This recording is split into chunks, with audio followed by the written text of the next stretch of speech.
মামলা বাণিজ্য বন্ধ করতে হবে এবং নিরীহ মানুষদেরকে অযথা হয়রানি বন্ধ করতে হবে এবং প্রকৃত অপরাধী যারা যারা কবর থেকে লাশ তুলে আগুন ধরে পুড়িয়ে দেয়, যারা আল্লাহর ওলিদের মাজারকে ভাঙচুর করে এবং যারা এই মানুষের সুবিধা বঞ্চিত মানুষের পাশে না দাঁড়িয়ে তাদেরকে বিভিন্নভাবে ব্যবহার করে, তারা বিভিন্ন আশ্বাস দেয় কিন্তু তারা বিশ্বাসী হয়ে সমাজের মানুষের পাশে দাঁড়াতে পারে না।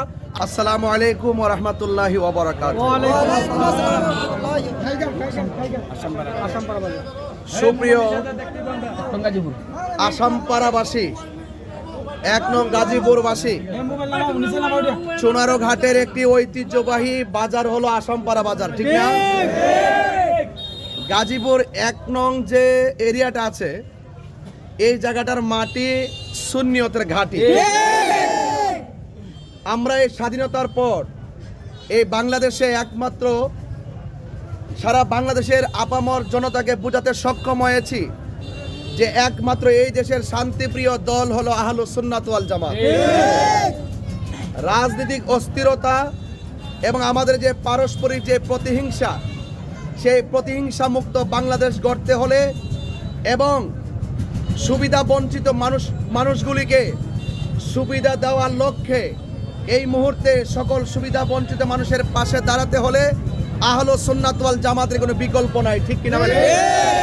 সেই জন্য বৃহত্তর সুন্নি জোট হবিগঞ্জ 4 চুনারগড় মাধবপুর আসনে আমাকে মোমবাতি প্রতীকে নির্বাচন করার জন্য অলরেডি ঘোষণা করেছেন। আমি মূলত আজকে নির্বাচনে প্রচারণের জন্য আসি নাই। যদি নির্বাচনে প্রচারণের জন্য আসতাম তাহলে আমাদের আহলুস সুন্নাত ওয়াল জামাত নেতৃবৃন্দরা এখানে হাজার হাজার লোক থাকতো, কথা বলেন ঠিক কিনা? আমি এসেছি আমাদের মহান আল্লাহর ওলি কালুসর রহমতুল্লাহ আলাইহির এবং গাজী কালু রহমতুল্লাহ আলাইহির দরবারগুলো জিয়ারত করতে এসেছি। সেই জিয়ারতের পরে আমিও মনে মনে ভাবছি যে আমাদের বাজার ব্যবসায়ীদেরকে একটু দেখা করে যায় এবং তার কাছ থেকে দোয়া নিয়ে যায়। সেই লোককে আজকে আমি এখানে এসেছি। তবে আমি আপনাদেরকে একটি কথা বলতে চাই যে আমরা সকলে সম্মিলিতভাবে ঐক্যবদ্ধভাবে চুনারগড় এবং মাধবপুরবাসীকে ভালোবাসার মাধ্যমে সাজাতে চাই, ঠিক না? আমরা রাজনৈতিক প্রতিহিংসা চাই না, কথা বলেন ঠিক না? এবং রাজনীতি নিয়ে যে রক্তের খেলা, প্রতিশোধের খেলা চলছে, সেই রাজনীতি রক্তের খেলা বন্ধ করতে হবে, ঠিক না বেঠে? এবং দেখেন, একজনে যদি একটা অন্যায় করে রাজনীতি প্রতিহিংসায় ঢালাওভাবে মামলা করা হয়, সেই মামলা করে অনর্থক নিরীহ মানুষদেরকে হ্যারাস করা হচ্ছে, কথা বলেন ঠিক কিনা? এবং এই মামলা করে এক শ্রেণীর মানুষ, অসাধু লোক, তারা মামলা বাণিজ্য পর্যন্ত মেতে উঠেছে, কথা বলেন ঠিক কিনা?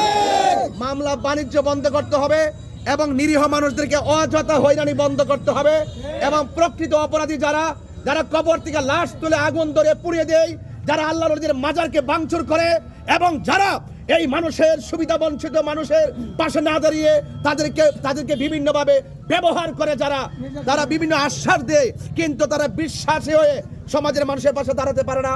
আমরা আহলুস সুন্নাত ওয়াল জামাত দার্থহীন কণ্ঠে বলতে চাই, আশ্বাস দিয়ে নয়, ভালোবাসা দিয়ে, বিশ্বাস দিয়ে, বিশ্বাসের প্রতিফলন দিয়ে এই দেশের অধিকার হারা মানুষ এবং সুবিধা বঞ্চিত মানুষের পাশে দাঁড়াতে চাই এবং রাষ্ট্রের গুরুত্বপূর্ণ জায়গায় যদি আহলুস সুন্নাত ওয়াল জামাতের নেতৃত্ব যদি আমরা গঠন করতে পারি, আহলুস সুন্নাত ওয়াল জামাতের মানুষদেরকে যদি আমরা পাঠাতে পারি, আমরা আশা করি আহলুস সুন্নাত ওয়াল জামাতের সেই দায়িত্বশীলদের মানুষের মাধ্যমে এই দেশের অধিকার হারা মানুষ, সুবিধা বঞ্চিত মানুষের পাশে এবং মুখে হাসি ফুটবে।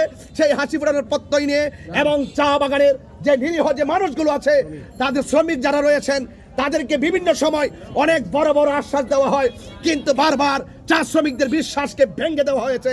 সেই বিশ্বাসকে আমরা প্রতিফলন ঘটাতে চাই, বিশ্বাসের মাধ্যমে চা শ্রমিকদের মুখে হাসি ফোটাতে চাই এবং আপনারা যারা এখানে এসেছেন আপনাদেরকে অনুরোধ করে বলবো আপনারা সবাই পাশে থাকবেন। আমি মনে করি এই দেশে মুসলমান বাস করবে, এই দেশে খ্রিস্টান বাস করবে, এই দেশে হিন্দু বাস করবে, যার যার ধর্ম স্বাধীনভাবে পালন করবে, কেউ হস্তক্ষেপ করবে না। আমি আমার মুসলমান ভাইদেরকে সালাম জানাচ্ছি এবং হিন্দুদেরকে আদাব এবং আমার আশীর্বাদ ব্যক্ত করছি এবং আমি দেখেছি অনেক মা বোনরা ডানে বামে দাঁড়িয়ে গেছে। আমি মা বোনদেরকে আমার অন্তঃস্থল থেকে সালাম জানাচ্ছি। আমি আজকে মূলত এসেছিলাম মাজার জিয়ারত করতে। আসলে যেহেতু একজন প্রার্থীর বিভিন্ন ধরনের রাজনৈতিক বিভিন্ন নির্বাচনী বিভিন্ন নিয়মকানুন আছে, যেহেতু আচরণ বিধি আছে, সেই জন্য আমি আজকে হঠাৎ করে আপনারা আমাকে দেখে জড়ো হয়েছেন। আপনাদের সেই স্বতঃস্ফূর্ত কাকতালীয় অংশগ্রহণকে আমার অন্তরস্থল থেকে মোবারক বাজে নিয়ে আবারও বলতে চাই, এই দেশটা সবার, সকলে হাতে হাতে শান্তির মাধ্যমে, সম্প্রীতির মাধ্যমে এই দেশকে সাজাতে চাই। নারায়ে তাকবীর, আল্লাহু আকবার, নারায়ে রিসালাত, ইয়া রাসূলুল্লাহ, আহলুস সুন্নাত ওয়াল জামাত জিন্দাবাদ। এবং মোমবাতির আলো ঘরে ঘরে, এই আলোতে যেন প্রত্যেকটা মানুষের হৃদয় আলোকিত হয়, সে আশাবাদ ব্যক্ত রেখে আমার কথা যদি কেউ কষ্ট পেয়ে থাকেন, আরেকটি কথা বলি, আমি এই বাজার যখন ঢুকেছি দেখেছি যে অনেকগুলো দোকান, আমি সব ব্যবসায়ীদের হাতে হাত মিলাতে পারিনি, আমি আন্তরিকভাবে দুঃখিত এবং স্বল্পতার কারণে আপনারা কেউ ভুল বুঝবেন না। ইনশাল্লাহ আপনারা আমার হৃদয়ে আছেন, এই দেশের মাটি ও মানুষের প্রতি আমার দরদ আছে, আমরা সম্প্রীতির মাধ্যমে এই দেশকে সাজাতে চাই। ইনশাল্লাহ আল্লাহ পাক আপনাদের সকলের ব্যবসা বাণিজ্য জান মালে বরকত দান করুক, আমিন। আসসালামু আলাইকুম ওয়া রাহমাতুল্লাহি ওয়া বারাকাতুহু।